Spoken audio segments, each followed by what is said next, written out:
नमस्कार। प्रारब्ध पर एक बार फिर आप सभी का स्वागत है। स्क्रीन के दूसरे हिस्से में जाने पहचाने प्रारब्ध के चेहरे व्यालोक पाठक जी। व्यालोक जी का कर लेते हैं स्वागत। व्यालोक जी नमस्कार। नमस्कार। दर्शकों प्रारब्ध के सभी दर्शकों का अभिवादन जी। दर्शकों, कभी कोर्ट 3 बजे खुलती है, तो इस बार जो है थोड़ा सा पहले खुल गई, यानी रात के 9:15 बजे कोर्ट खुलती है। और छोटी मोटी कोर्ट नहीं खुलती, इस देश की सबसे बड़ी अदालत सुप्रीम कोर्ट खुलती है। और वो खुलती किस बात के लिए है?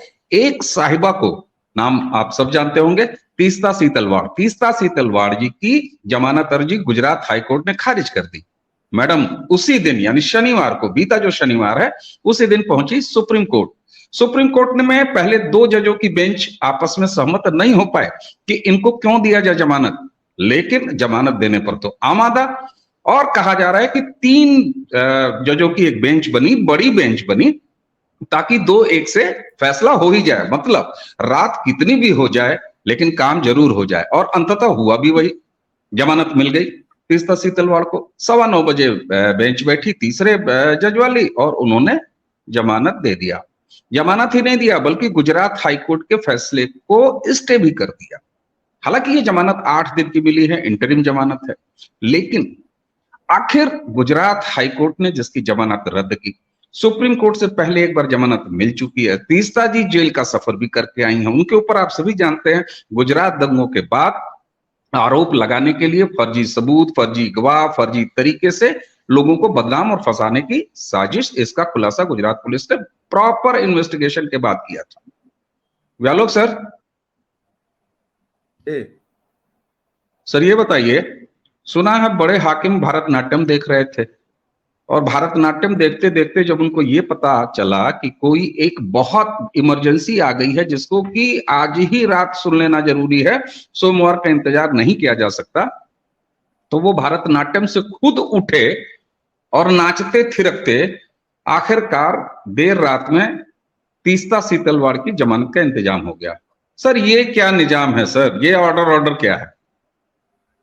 इस पर बहुत आश्चर्य नहीं होना चाहिए, खासतौर से हम लोगों को, जिन लोगों ने लगातार ऐसी घटनाएं देखी हैं। आपको याद होगा, दर्शकों को याद दिला देता हूं कि ये वही मोहतरमा है जिनको खड़े खड़े कपिल सिब्बल ने चलती संसद में से जमानत दिलवाई थी। अगर आप भूल गए हैं तो आपको याद दिलवा दूं। और एक फोन कॉल पर इनको जमानत मिली थी। ये पूरा, जब हम लोग कहते हैं इकोसिस्टम की लड़ाई, तो अक्सर हाँ उस पर हंस दिया जाता है, या अक्सर हाँ उसको डिनायल मोड में जाके लोग खत्म कर देते हैं। लेकिन ऐसा है नहीं, एक पूरा इकोसिस्टम है। इनका हो, इनके बिल्कुल निकट की हैं राणा अयूब।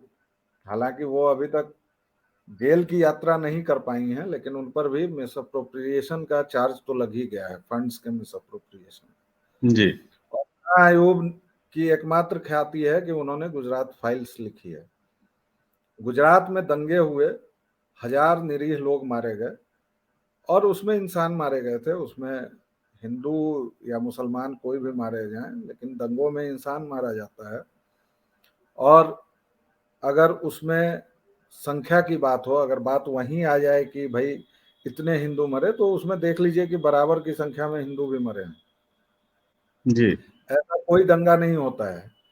और हाँ, ये जरूर था कि गुजरात दंगों को आज तक के इतिहास में इस तरह पेश किया गया जैसे इस देश में आज तक वैसा दंगा हुआ ही नहीं। जबकि 2002 के पहले 1989 में भागलपुर में हो चुका था, 1984 में सिख विरोधी दंगे हो चुके थे। और इतना सब कुछ क्यों दूर जाना है, 1947 में लाखों, हजारों की यहाँ बात नहीं हो रही है, लाखों हिंदुओं की लाश से भरी ट्रेन पाकिस्तान की तरफ से तोहफे में आती थी। और कितने हिंदू मारे गए, कितने सिख मारे गए, इसका कोई हिसाब किताब नहीं है। लेकिन ये जो कौम है, ये जो नासूर कौम है तीस्ता सीतलवाड़ों की, जिन्होंने दंगे को अपनी आय का, और आय का नहीं, अय्याशी का साधन बनाया। और ये मैं नहीं कह रहा हूं, ये कोर्ट की प्रोसीडिंग्स में है। और ये सिद्ध बात है कि उन्होंने दंगे के नाम पर जो चंदा इकट्ठा किया उसकी शराब पी गई, बिल्स बताते हैं कि शराब पी गई, जेवरात खरीदे गए, विदेश यात्राएं की गई, और वही सब मामला चल रहा है। अभी जो गुजरात हाईकोर्ट ने इनको अविलंब पेश करने का हुक्म दिया था, दरअसल उस मामले में भी ये करीबन 1-2 महीने से जमानत पर ही चल रही है, लेकिन वही है कि वो अंतरिम जमानत थी। और वो मामला क्या है? वो मामला है कब्र को खोदने का। मतलब ये लोग इतने, मेरे पास शब्द नहीं है, गालियां देना नहीं चाहता मैं, ये लोग इतने पतित हैं, इतने पामर हैं कि इन्होंने कब्र की लाशों तक को खोदा है और उसमें सबूत प्लांट किए हैं, या सबूतों के साथ छेड़छाड़ की है, या क्या किया है, वो सारा कुछ अदालत में चल रहा है। लेकिन जहां तक मिलॉर्ड्स की बात है, तो वो आप देखिए कि एक पूरा सिस्टम है। वो कॉलेजियम पर बात नहीं करेंगे, और जो अभी की सरकार यानी भाजपा के या मोदी के जो समर्थक हैं, जो वो बिदकते हैं, उनके उनका बिदकना इसी बात पर होता है कि पिछले 9 साल में आपने इकोनॉमी सुधार दी, आपने बहुत सारे काम किए, धन्यवाद, आपने अनुच्छेद 370 कर दिया, राम मंदिर हो रहा है, बहुत बहुत धन्यवाद, यूसीसी भी आ जाएगा।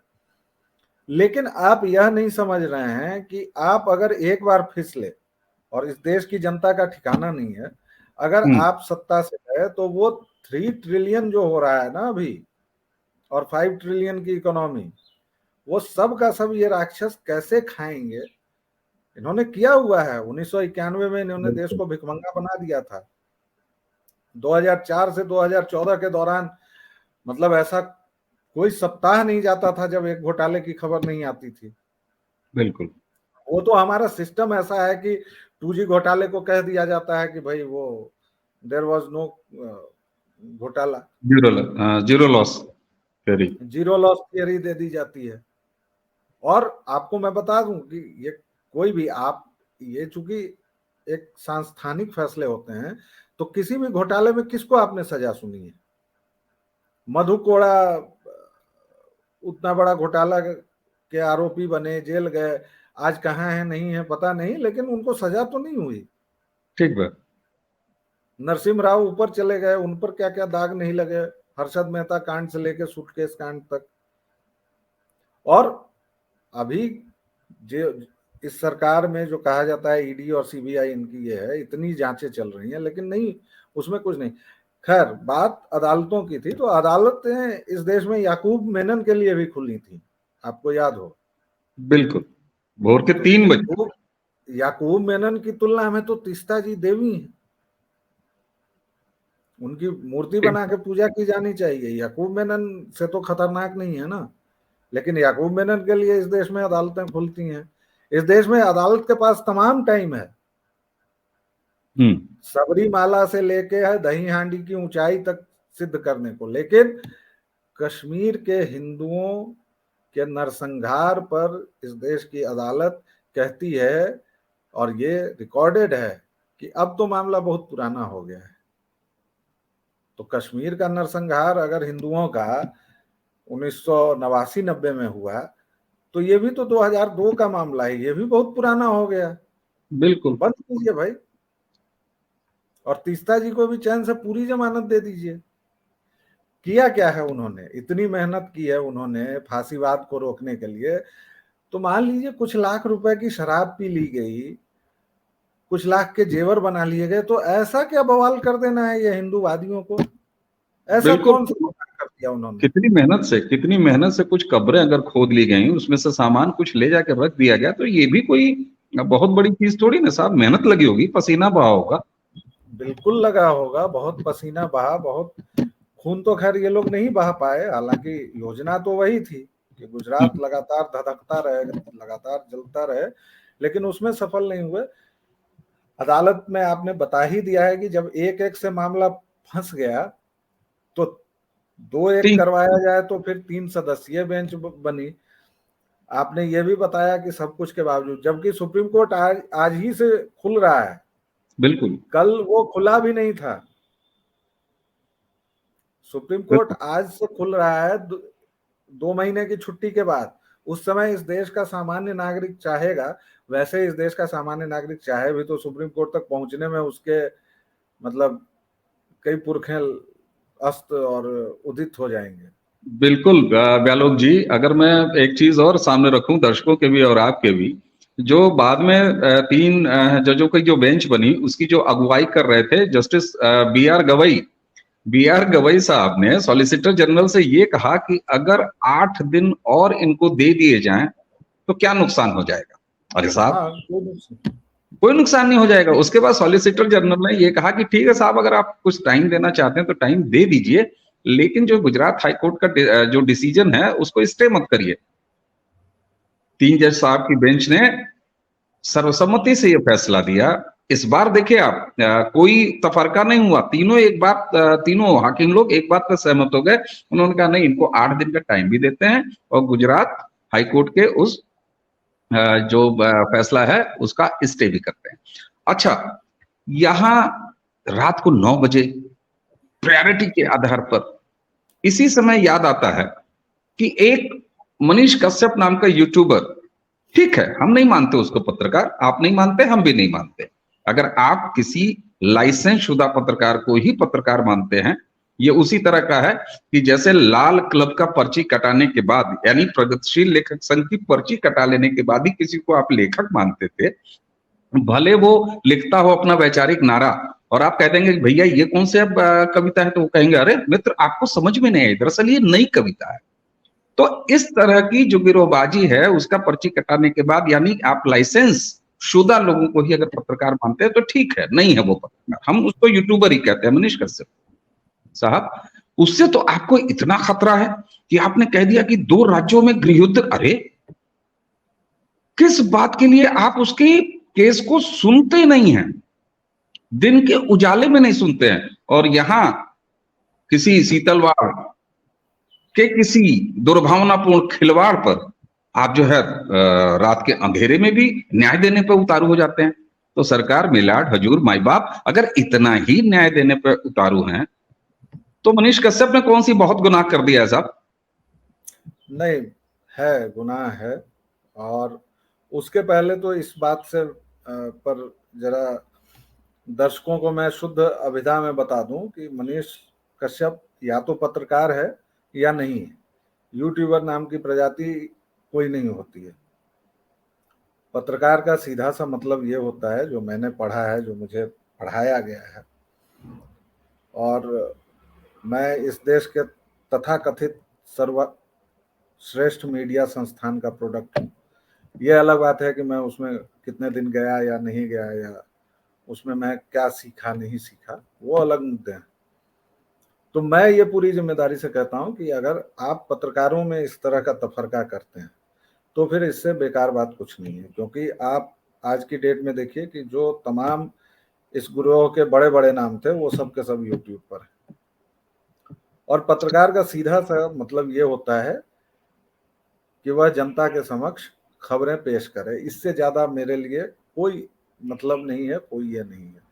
हम लोग अभी जो कर रहे हैं वो पत्रकारिता का एक दूसरा आयाम है, वैचारिकी वाला।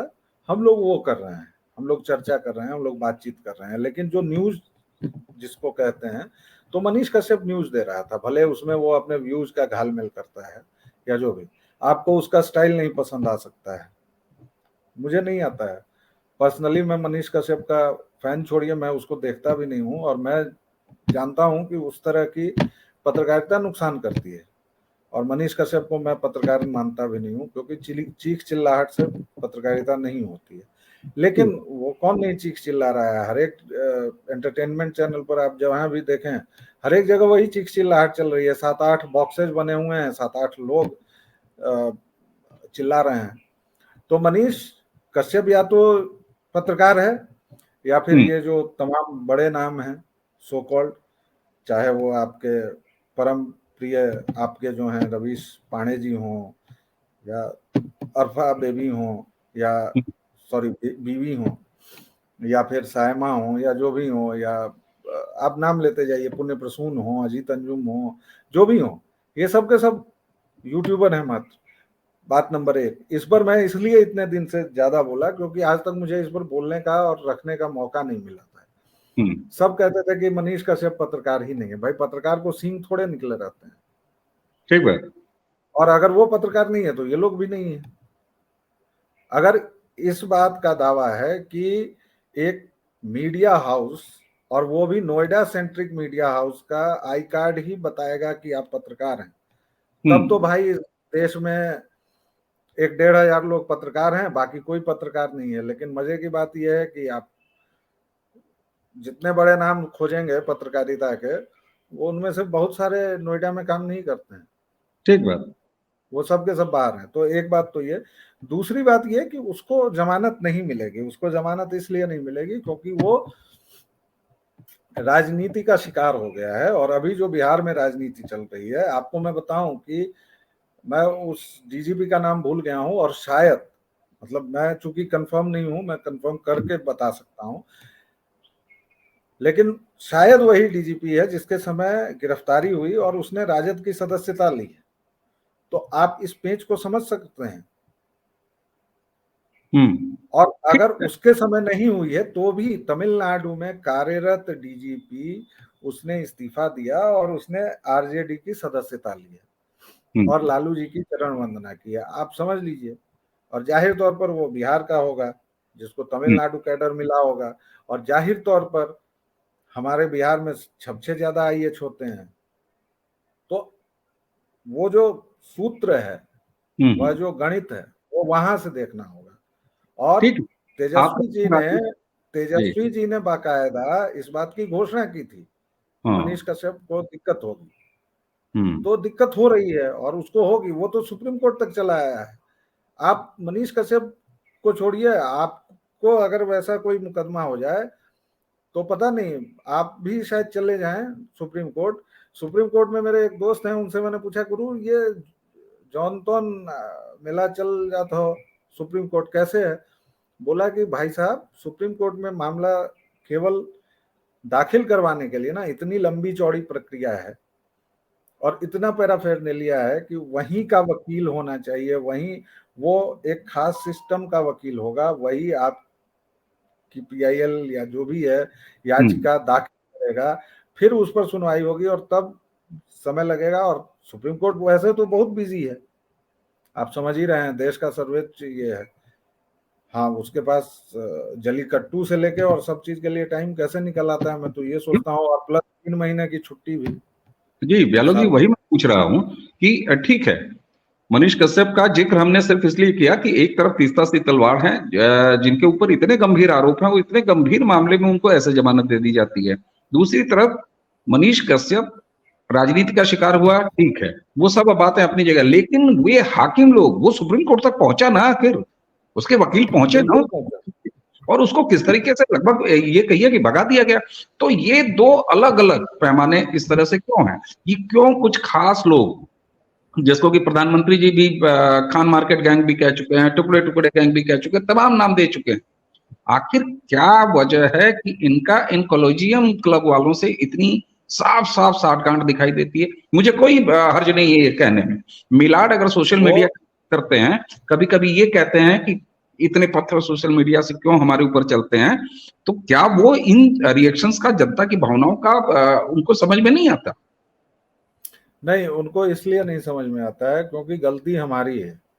हम्म। हम लोग दरअसल सोचते हैं कि, जैसे इसके पहले मैं एक छोटा सा उदाहरण देता हूं। मैं मुख्यमंत्रियों के साथ कम से कम 2 और एक आध मंत्रियों के साथ काम कर चुका हूं। तो एक मंत्री जी थे बिहार के, मुझे बड़ा आश्चर्य होता था जब वो मुझसे कुछ कुछ सवाल जवाब करते थे एकांत में। तो मैं ये सोचता था कि is this minister really so naive? क्या सचमुच इनको नहीं पता है? फिर जब मैं उनके साथ रहने लगा और मैंने करीब 1-1.5 महीने उनकी रूटीन देखी, तो मुझे पता चला कि सीरियसली उनको नहीं पता है। एक तो उनको खुद नहीं पता है, दूसरे मंत्री बनने के बाद उनके आसपास जो कॉकस है, जो पूरा एक गिरोह है, 8-10 लोगों का होता है किसी मिनिस्टर के पास, किसी के पास 4 का होता है, किसी के पास 3 का होता है, लेकिन होता सबके पास है। जो मिनिस्टर जितना बड़ा, उसका गिरोह उतना बड़ा। ठीक बात। तो वो उसको जमीन से बिल्कुल हटा देते हैं। ये तो मिनिस्टर्स का हुआ, नेताओं का हुआ। और इसीलिए आप देखते होंगे कि देश में आपको लगता होगा कि यार ये तो मुझे साफ साफ दिख रहा है, फिर ये मिनिस्टर्स को, चीफ मिनिस्टर्स को, हमारे नेताओं को क्यों नहीं दिखता? बिल्कुल, ये तो बड़ा एक आम कारण सवाल। तो ये है, दूसरा अहंकार है, तीसरा नादानी है, और चौथा भ्रष्टाचार है। तो ये तो नेताओं का हो गया। जो कॉलेजियम सिस्टम है, जो तथाकथित न्यायमूर्ति हैं, वो सब के सब कितने हैं? आप बहुत अगर गिन चुन के पढ़ेंगे तो मुझे लगता है कि 50-60 परिवारों में हमारी पूरी न्याय व्यवस्था निबट जाएगी। बिल्कुल। ठीक। और वो सारे के सारे हैं सेंट स्टीफंस वाले, या फिर हार्वर्ड वाले, या फिर कहीं वाले। जैसे हमारे अभी चीफ जस्टिस हैं, वो बाहर से पढ़ के आए हैं। वैसे ही उसके पहले रहे होंगे, वो भी पढ़ के आए होंगे। अभी चीफ जस्टिस के सुपुत्र कहीं हाई कोर्ट में होंगे, वही हो सकता है कि बाद में बन जाएं। जैसे इनके पिताजी थे चीफ जस्टिस, वो भी रह चुके हैं, और उन्होंने भी अपने समय में बहुत क्रांतिकारी फैसले दिए हैं, ये भी दे रहे हैं। और अभी कई सारे मसले हैं, जो जैसे लेस्बियन गे की शादी वाला मामला चल रहा है, तो कुछ ना कुछ क्रांतिकारी फैसला ये दे सकते हैं, मुझे पूरी उम्मीद है। तो मेरा ये कहना था कि इनको दरअसल जो जमीनी हकीकत होती है वो पता नहीं होती है, और इस बारे में मुझे कोई ये नहीं। जैसे नोएडा ग्रुप के पत्रकारों को लगता है कि नेशनल टेलीविजन लिख देने से वो नेशनल हो जाते हैं, जबकि वो 12 किलोमीटर के आगे का आइडिया नहीं होता है। और उसमें से कई लोग तो ऐसे होते हैं जिनको 4 किलोमीटर के आगे का आइडिया नहीं होता है, क्योंकि वो सुबह उठते हैं, हाँपते कांपते रात की खुमारी उतारते हुए दफ्तर पहुंचते हैं, जो फीड आता है, जो सामने वो देखते हैं, उसी पर अलर बलर करते हैं, 8-10 घंटे की ड्यूटी करते हैं, फिर दारू पीते हैं, फिर घर चले जाते हैं। आप नेशनल मीडिया से पूछ लीजिए, किसी भी भंते से, किसी भी बड़े कलाकार से, तथाकथित नेशनल मीडिया वाले से आप पूछ लीजिए कि भैया ये बता दो केवल कि मणिपुर में हिंसा क्यों हो रही है, या महाराष्ट्र का इक्वेशन समझा दो। अभी शरद पवार, अजीत पवार, ये लोग कौन हैं, कैसे हुआ, और अब ट्रिपल इंजन कैसे हो गया, वो सब छोड़िए। वहां सारे के सारे बिहारी भरे पड़े हैं। और जब मैं बिहार कहता हूं तो मतलब पूर्वांचल पूरा आ ही जाता है उस लपेटे में। बिहार का मतलब बिहार और यूपी, ठीक है, क्योंकि जेएनयू में जब हम लोगों को गरियाया जाता था तो वहां ये नहीं तफरका किया जाता था कि यूपी वाले हैं, इनको अलग कर दो, है ना। वो लखनऊ तक वो लोग एक ही मानते थे, जो टसल चलता था। खैर, तो मैं ये मतलब बार बार इस बात पर इसलिए जोर दे रहा हूं कि ये लोग जो जमीनी सच्चाई, जो अभी की हकीकत है, उससे बिल्कुल दूर रहते हैं।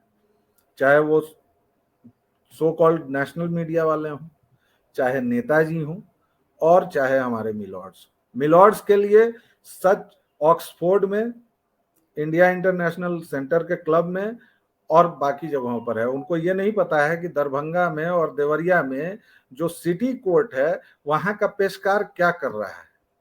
ठीक बात। वो तो आपको और मुझे पता है ना। जी। ये उनको नहीं पता है कि इस देश में गे और लेस्बियन कोई समस्या नहीं है भाई। उनके लिए समस्या है। जिसको रहना बहुत है रहे। बिल्कुल सही अधिक बात है। से अधिक क्या प्रतिक्रिया होगी समाज की? अब जायदा होने हमारी सार्वकालिक सार्वभौमिक प्रतिक्रिया है। बिल्कुल सही बात है। और आलोक जहां जी। तक रहा, मैं इसको समेटते हुए एक बात कहना चाहूंगा आपको रोक के, हम्म। कि तीस्ता हो या राणा अयूब हो या जो भी हो, ये पूरा जो एक खेमा है, ये जो पूरा आपका इकोसिस्टम है, इसको जब तक ध्वस्त नहीं किया जाएगा तब तक आपका यही चलेगा। उसको ध्वस्त करने के लिए आपको कॉलेजियम को तोड़ना पड़ेगा, उसको ध्वस्त करने के लिए आपको अपनी किताबें बदलनी पड़ेंगी, पूरा जो शिक्षा का सेटअप है उसको तोड़ना पड़ेगा, और सबसे बढ़ के इस मीडिया को गढ़ना पड़ेगा फिर से। बिल्कुल ठीक बात। और जो एक कोट कहा जाता है ना कि सरकार तुम्हारी सिस्टम हमारा, तो मुझे लगता है कि इस कोट का मजाक उड़ाना, उपहास उड़ाना भी शायद ना इस समाज को और देश को भारी पड़ेगा, क्योंकि ये एक हकीकत होती हुई दिख रही है, लगातार दिखती है। और आपने जैसे बताया ना कि बिल्कुल। ये बड़ी बीमारी है, मैं इसको बीमारी कहने में कोई मुझे हर्ज नहीं है। और इस बड़ी बीमारी को देने वाले कौन से तत्व हैं, वो भी आपने बिल्कुल नाम अलग अलग गिना दिया, जिसको सो कॉल्ड जो है लोकतंत्र के तीन खंभे जो संविधान में, एक तो चौथा जबरदस्ती लटकाया मीडिया, है ना, उसको खंभा तो कहीं कहा है नहीं, लेकिन ठीक है उसने थुन्नी लगा दी, कहते हैं ना कि एक डंडा लगा दिया अलग से अपना, है। जी। मुझे ये उम्मीद है कि आज के हमारी आपकी बातचीत से न्यायपालिका, हाकिम लोग, जज साहब लोग सिर्फ एक दिन में, 2 दिन में ये काम नहीं हो सकता। आपने कहा कि इसको बड़े लेवल पर करना पड़ेगा, और इसके लिए उम्मीद है कि सरकार चेतेगी, सरकार इस पर काम करेगी, समाज इसके लिए तैयार होगा, क्योंकि समाज के हिस्से वो भी हैं, पत्रकार किसी मंगल से नहीं आते, जज साहब भी किसी बृहस्पति ग्रह से नहीं आते, है ना? तो वो सारे तो हमारे आपके बीच से ही जाते हैं। और उम्मीद की ऐसा हो रहा है, लोग लगातार विरोध कर रहे हैं थैंक्स टू सोशल मीडिया।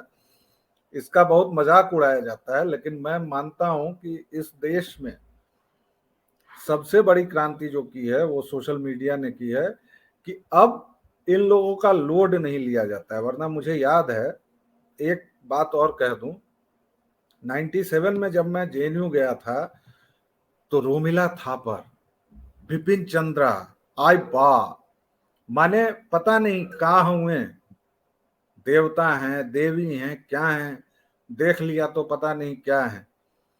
ये अलग बात है कि जब देखा, जाना, तो कलई उतर गई। लेकिन अब दिक्कत यह है कि पहले 6000 स्टूडेंट में एक आध हम लोग जैसे होते थे पापी, जो इन देवी देवताओं की फजीहत करते थे।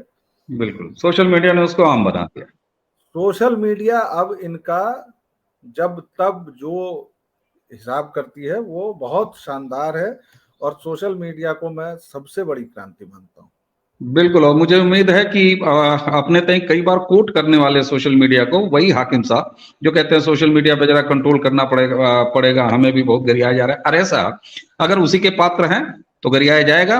सोशल मीडिया अपने फोन पे, महंगे फोन होंगे आपके पास, उस पर अगर देख रहे हैं तो वो रिएक्शंस भी देखिए। और मैं तो ये कहूंगा कि अपने बच्चों से, यार अगर आपको पता है तो बहुत अच्छी बात है, कर रहे हैं तो बहुत अच्छी बात है, नहीं तो नौजवानों से पूछ लीजिए कि और कौन कौन से सोशल मीडिया एप्स हैं, उनको डाउनलोड कीजिए, आईडी बनाइए, पासवर्ड सुरक्षित रखिए, और एक आध घंटा समय उस पर काटिए। काम आप लोग 24 घंटे में 26 घंटा करते हैं, 27वां घंटा जरा इसको भी दे दीजिए।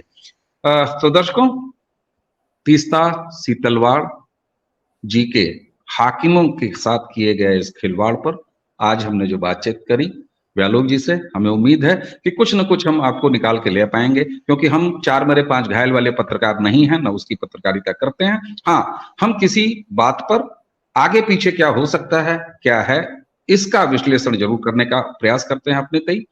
तो इसी के साथ आइए व्यालोक पाठक जी को देते हैं आज के सत्र के लिए धन्यवाद, और आप सभी को करते हैं नमस्कार।